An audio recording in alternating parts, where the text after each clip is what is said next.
Yo, what's going on, guys? Welcome back to a brand new video on the channel. Inside of today's video, we're going to be taking a look at the best 15 brawlers in ranked and just in Brawl Stars in general. I know there's going to be some balance changes. I'm hoping they're not going to be tomorrow. They should be on Monday, at least next week. So at least this can help you out with the new ranked season, or just whether you're playing ladder as well. This will help you out in general. So let's jump into it then. So the best brawler in the game right now is absolutely Mo. So again, even with the balance changes, I predict Mo will still be a top 15 brawler in the game. They've not fundamentally changed anything about his like knockback super or anything like that. So I still think he's going to be insane in 1v1 situations. And he was the second most banned and played brawler in World Finals. So just going to show just how strong Mo is right now. Super versatile. You should already know about the rat. He can play in every single game mode in every situation. So absolutely the best. So jumping into the next brawler he must be playing in ranked is absolutely Kenji. So again, you might be wondering, well, he's receiving 2 nerfs. I don't think these nerfs will do absolutely anything to Kenji. He's still going to be busted because of the healing, the quick reload. The super's still really good, does a lot of that. There's just so many broken things about him.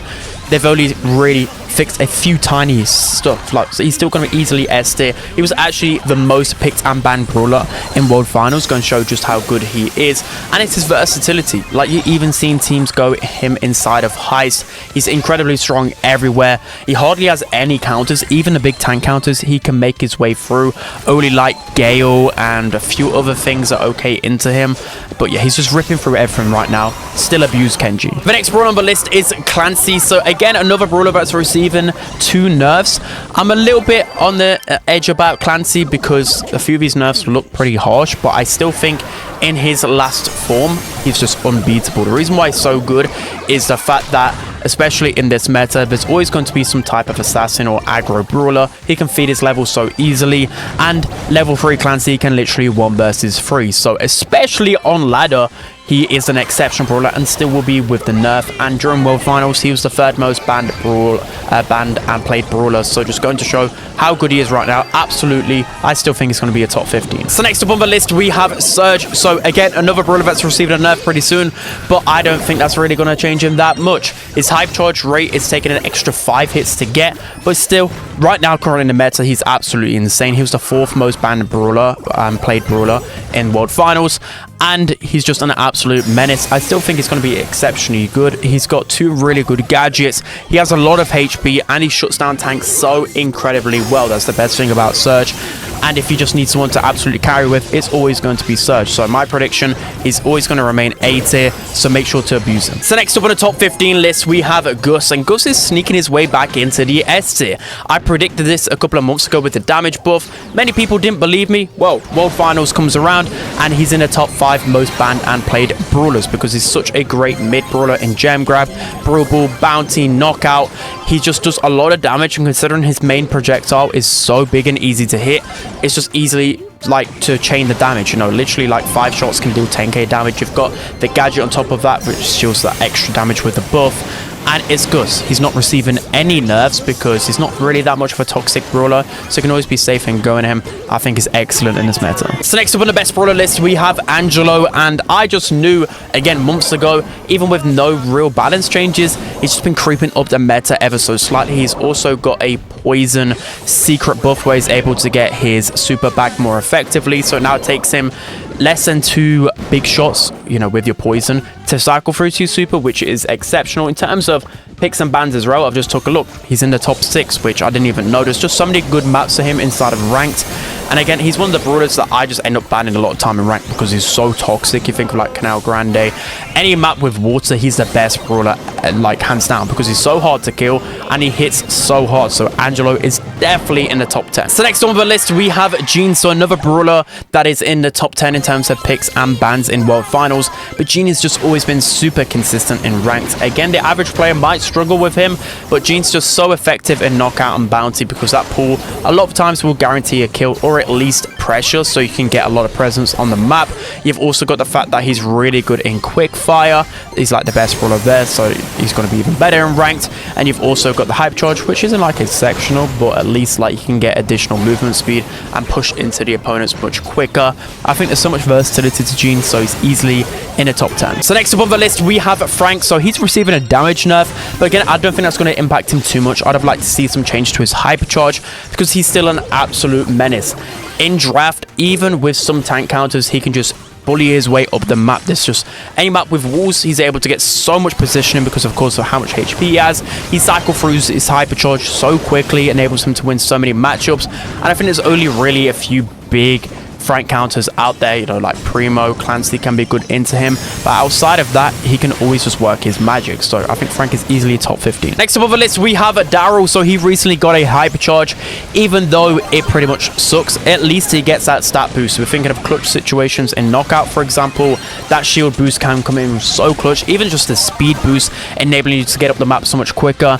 And if you time it correctly with the hypercharge, you can essentially cycle through 4 supers in quick succession in like 5 seconds, which I think 4 knockbacks is pretty good. It's still Daryl. Even without the hypercharge, he was an A/S tier brawler, so nothing has really changed in the meta. If anything, all the brawlers around him are going to get weaker with the balance changes, so he's going to get stronger. Next up on the list, we have Recoil. So this is probably one of the most painful brawlers right now in ranked for the, I won't even say casual play base, for the majority of players, because when it's a good Recoil map, he can be so toxic. The hypercharge is so incredibly strong. You've got multiple launcher as well, which I just hate, because if you're an assassin, you're pretty much dead every single time. You know, Edgar, Miko, any assassin jumping onto him, you're dead. He deals so much damage. You've also got the fact that if you pair him with a reload gear and then, you know, maps where Bushy with vision, he's just so toxic. You've also looked at the modifiers. You think of quick fire, he's really good in. He doesn't get affected as sick beats, which is one of the few tank counters that doesn't get affected. There's just so much going for Rico right now in the meta. He's absolutely towards the top 50. So next up on the list, we have RT, and you guys will know how much I've been loving RT ever since he got that gadget rework,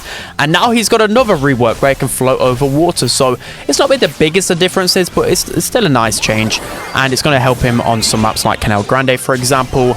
But RT has just been a menace for a long time, and I just think all of his meta shifts, and he hasn't received any nerfs. I think he easily could be an S tier brawler with those balance changes. We'll have to wait and see, but he's one of my favorite brawlers to draft in right now. You think of competitive as well. We saw the likes of Crazy Raccoon constantly draft RT, especially in Knockout and Bounty, because he's just so hard to play into. And you think he's a sniper that can counter tanks, so he's perfect in draft. Again, Knockout Bounty is so good. He's starting to become a lot stronger in other situations as well. This is definitely RT's meta. Next on the list, it's Penny. So this is more of a prediction because she wasn't used a whole lot in World Finals, but with the recent addition of the Hype Charge, it's definitely going to take her up towards the A tier, maybe even the S tier. The Hype Charge itself, I haven't found to be too broken right now, but I can definitely see some instances, especially if you draft well, it can just be so toxic and so hard to play into. But Penny, really, really solid. I think if you're playing ladder as well, there's just going to be a lot of good matchups. The only tough matchup for me is maybe if there's just a ton of tanks or if there's throwers, but outside of that, she still at least can farm a lot of supers through those tanks.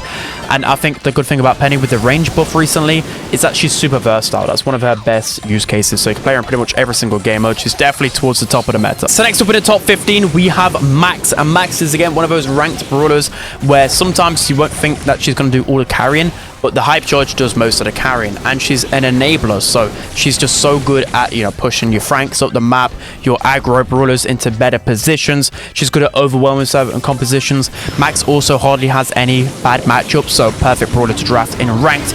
And again, you've got that Hype Charge super. If all 3 players stack, then you get 75% of your next super. You combine this with maybe some cheesy rough strategies as well.